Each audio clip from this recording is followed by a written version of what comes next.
성동테크 구독자 여러분 안녕하세요, 서영입니다. 오늘은 볼보의 중형 세단 S60을 만나러 이 자리에 나왔습니다. 많은 분들이 아마 기다리셨던 것 같아요. 실시간 검색어에도 1위를 차지하기도 했던 S60입니다. 2000년도에 처음 1세대가 출시가 되고 9년 만에 풀체인지가 된 모델이에요. 그래서 더 기대감이 커진 것 같은데 실제로 좀 많이 변한 것 같거든요. 한번 쓱 살펴보려고 하는데 보이시죠? 굉장히 많은 차가 나와 있습니다. 모두 S60 모델인데요. 이 S60 같은 경우는 볼보에서 플래그십이라고 할 수 있는 XC90이라던가 V90, S90 같은 이 90에 속한 모델들의 그 플랫폼을 동일하게 가져왔어요. 스파 플랫폼이라고 하죠. 볼보가 만든 볼보만의 최신 플랫폼인데 같은 플랫폼을 유지하고 있는 S60 모델입니다. 크기도 한번 보면요, 일단 이전 세대 대비해서는 길어졌어요. 9세대 대비해서 전장도 길어지고 휠 베이스도 길어졌다라고 보시면 되겠습니다. 타 브랜드사와도 한번 비교를 해봤어요. 경쟁 모델이라고 할 수 있는 BMW의 3 시리즈, 벤츠의 C클래스, 아니면 제네시스의 G70과도 한번 비교를 해봤더니 크기가요 가장 길고 역시 휠 베이스도 깁니다. 근데 전고 같은 경우는 C클래스보다는 낮아요. G70보다는 또 높고 그런 차이가 있습니다. 자세히 차량을 가까이 가서 살펴보도록 할게요. 어떤 색상을 보여드릴까 고민해봤는데 흰색이 제일 좋을 것 같아요. 흰둥이, 역시 우리나라에서는 가장 또 인기가 많은 색상 중에 하나이기 때문에 가장 많은 분들이 궁금해하실 것 같아서 흰색을 한번 자세히 살펴보도록 할게요.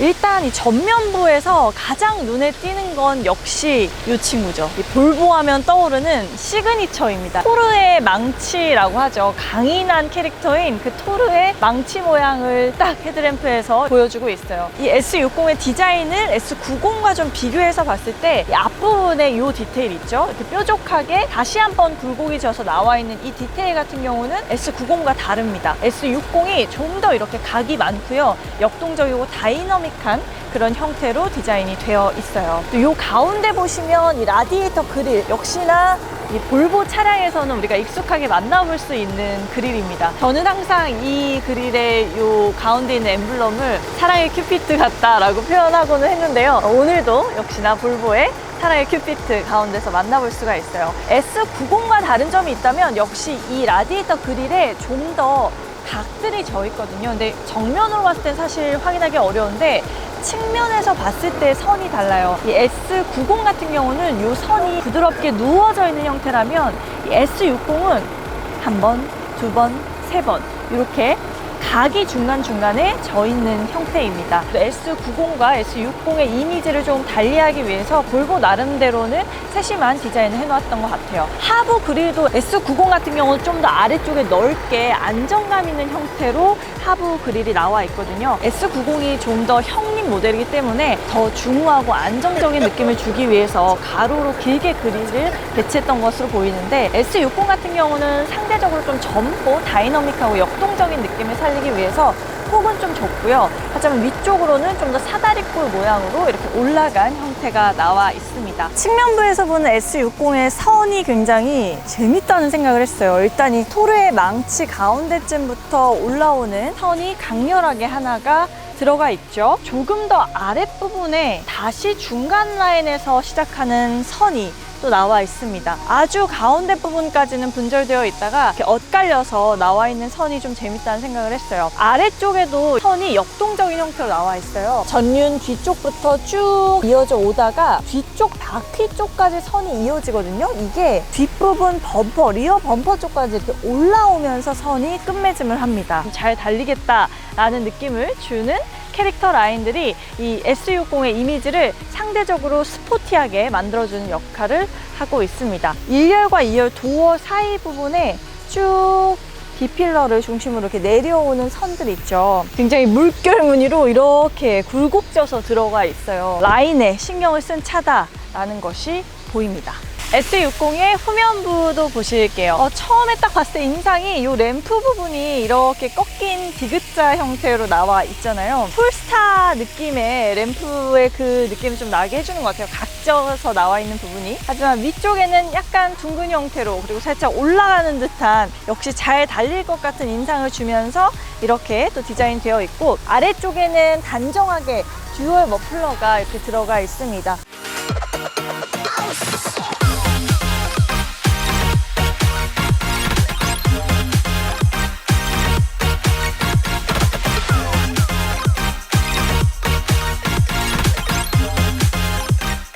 일단 처음 딱 앉았을 때 착석감이 굉장히 좋아요. 이 차량 같은 경우는 최고 사양의 트림이기 때문에 가죽 자체가 나파 가죽입니다. 가장 좋은 가죽 시트가 쓰였어요. 그래서 굉장히 부드럽고 또 인체를 딱 감싸주는 그 느낌이 아주 좋습니다. 시트 포지션을 굉장히 낮게 설정을 또 할 수가 있어요. 전동 시트가 제공되고 있고 쭉 이렇게 내려보면 아주 낮게 도로에 노면과 붙어있는 느낌이 날 정도로 굉장히 낮은 시트 포지션을 설정할 수 있다라는 점도 또 알아두시면 좋겠습니다. 스티어링 휠 같은 경우는 마치 스티어링 휠 하나를 겉에다가 한 번 더 덧댄 느낌으로 이렇게 2단 형태로 또 나와 있는 게 굉장히 재밌네요. 3스포크 형태고요. 가운데 경운기는 이렇게 사각형 모양으로 귀엽게 들어가 있습니다. 계기판 같은 경우는 12.3인치의 디지털 계기판이에요. 가시성은 좋은 편인 것 같고요. 눈에 잘 들어오는 형식입니다. 요 딱 앉았을 때 대시보드를 보면 이 우드 트림 부분이 굉장히 눈에 들어오는데 시트지를 붙여놓은 것 같은 저렴한 느낌이 아니라 자연적인 느낌을 많이 줍니다. S60을 디자인할 때 디자이너들이 가장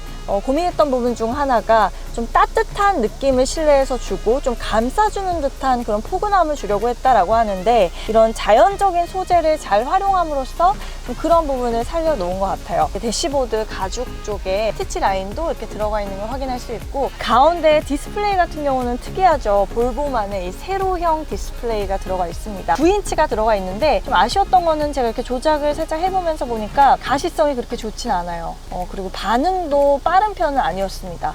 그 부분 좀 아쉬웠고, 디스플레이 좌우로 이렇게 세로형의 또 공조기가 들어가 있는데 저는 이런 부분이 참 볼보만의 디자인 철학이 엿보여지는 부분인 것 같아요. 풍향을 조절할 때도 좌우로 할 수 있고 또 위아래로 이렇게 간편하게 조작을 할 수가 있어서 이렇게 다이얼을 조그만한 걸 돌리고 있고 이런 것보다 저는 훨씬 간편하면서도 예쁜 디자인이다 라는 생각이 들었습니다. 좀 아쉬웠던 거는 비상등이 여기 가장 운전자 가까이 붙어 있는 건 좋았는데요, 너무 작습니다. 다른 버튼 누르기 굉장히 십상인 비상등 누를 일이 운전하다 보면 굉장히 많은데 너무 작은 게 아닌가라는 생각이 들어서 좀 아쉽긴 했습니다. 아래쪽에 보시면 변속기는 부츠 타입으로 들어가 있고요. 이렇게 수납 공간 보시면 위쪽으로 올리는 형태 한번 꼭 눌러줘야 되는데, 아래쪽에는 꾹 눌러주는 게 아니라요, 이렇게 그냥 쑥쑥쑥 열리는 형태입니다.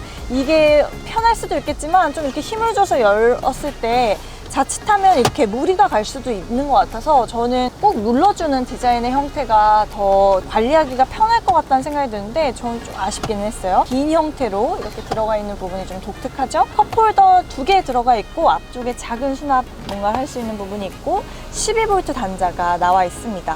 요 안쪽에 수납 공간 같은 경우는 굉장히 작아요. 이렇게 볼 때는 가죽이 앞쪽까지 나와 있잖아요.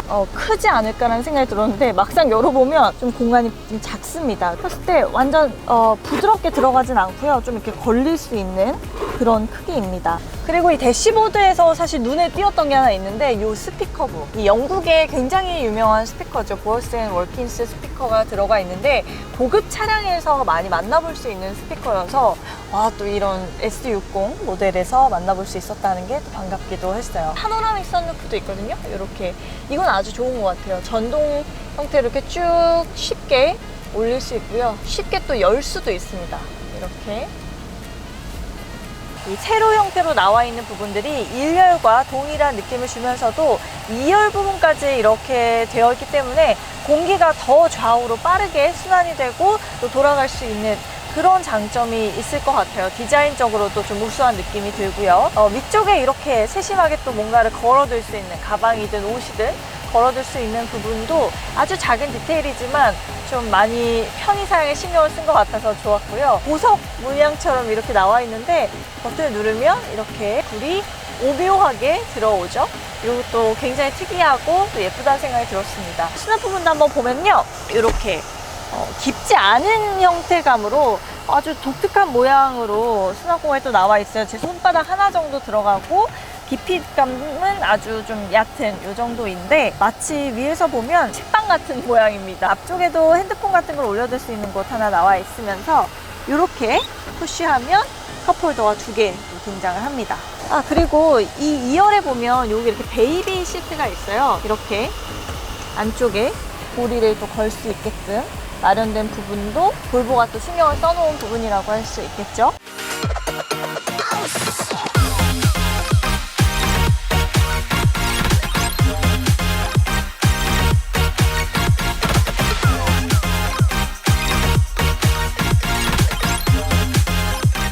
S60의 트렁크 부분도 이렇게 열어보면 공간성이 동급 세단에 비해서 아주 넓다라는 첫인상은 좀 안 드는 것 같아요. 그리고 좀 형태가 완전히 평평한 게 아니라 살짝 굴곡해져서 위쪽 부분까지 이렇게 올라온 부분이 보이거든요. 그건 좀 아쉽지만 스키스로우가 있습니다. 그래서 뭐 스키나 이런 길다란 짐을 싣기에는 좀 용이하고 그물망 같은 게 있어서 짐을 또 실어 놓을 수 있는 부분까지 나름 마련이 되어 있어요. 아쉬운 거는 닫힐 때는 전동이 아니에요. 손으로 이렇게 내려줘야 됩니다. 가장 고급 트림인데 이렇게 이렇게 더 힘을 줘서 내려야겠네요. S60 엔진은 직렬 4기통의 T5 가솔린 터보차저 엔진이 적용이 됐고요. 최고 출력 245마력까지 나오고 최대 토크는 35.7kgm까지 나옵니다. 더 자세한 사양은 이렇게 자막으로 띄워드리니까 한번 확인해 보시고요. 가격 같은 경우는 크게 2가지 트림으로 나눠져 있어요. 모멘텀 트림 그리고 인스크립션 트림이 있는데 이 최고 사양인 인스크립션 트림 같은 경우에는 미국 시장에 출시된 가격, 국내 같은 사양으로 적용했을 때를 대비해 보면 한 1000만 원가량이 국내에서 더 싸다고 또 알려지기도 했죠. 제가 이렇게 직접 미국 사이트 공식 홈페이지에 들어가서 한번 주문을 해보려고 하니까 사실 가격이 그만큼 정말 1000만 원이 더 싸다고까지 느껴지진 않았거든요. 약간 디테일의 차이가 있긴 했는데 5년 혹은 10만 킬로 이내에 또 이 워런티를 제공을 해준다고 해요. 이 워런티 같은 경우가 해외에서 또 가게 되면 다 비용을 주고 사실은 사야 되는 부분인데 국내에서는 그런 부분을 무상으로 지원한다고 하니 그런 부분까지 또 가격으로 따져봤을 때는 정말 1000만 원가량 가격이 다운이 될 수도 있겠다라는 생각은 듭니다. 전체적으로 이 S60 굉장히 디자인 면에서도 많은 변화를 이뤄가고 있고 또 가격도 아주 공격적으로 한국 시장에 마케팅을 하는 걸로 보아선 아무래도 물 들어올 때 노를 젓자라는 전략이 아닌가 싶습니다. 올해 상반 수입차 시장이 죽어가고 있을 때 유일하게 이 볼보는 자동차 판매량을 전년 대비 더 상승시킨 브랜드사이기도 하거든요. 이 S60이 시장에 등장을 함으로써 또 정말 이 볼보가 목표로 했던 판매량 1만 대 클럽을 달성할 수 있을지 한번 또 지켜봐야겠습니다. 가장 중요한 이 볼보의 안전 사양들 궁금하실 텐데요. 조만간 또 시승기를 통해서 그런 부분들 또 체크업 해드리려고 준비하고 있으니까 놓치지 않으시려면 구독과 알림 설정, 좋아요 눌러주시는 거 잊지 마시고 댓글도 많이 남겨주시면 좋겠습니다. 저는 또 새로운 컨텐츠로 찾아올게요. 안녕!